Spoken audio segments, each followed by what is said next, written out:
How to Make Pasta by Carly Schmond.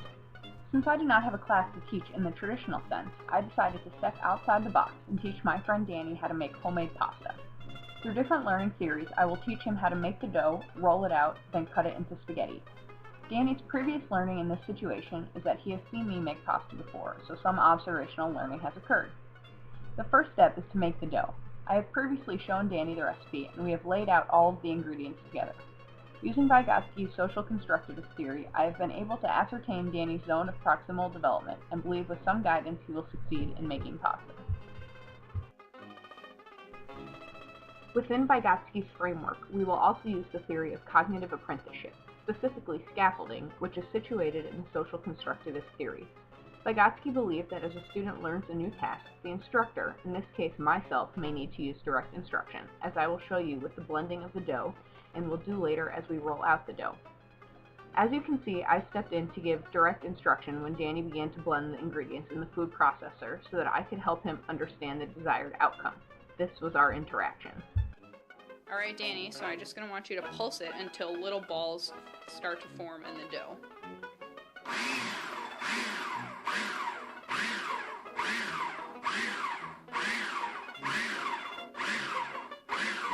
Do you see little balls forming yet? Yeah. Alright, you can go ahead and stop then.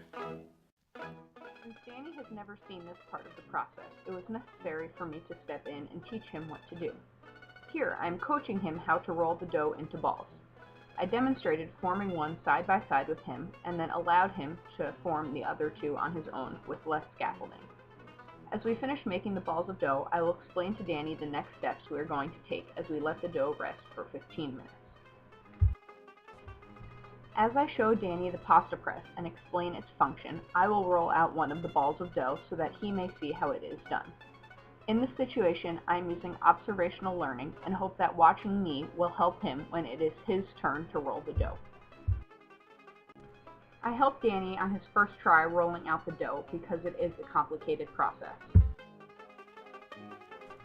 Next, I allow him to roll out his own sheets of pasta.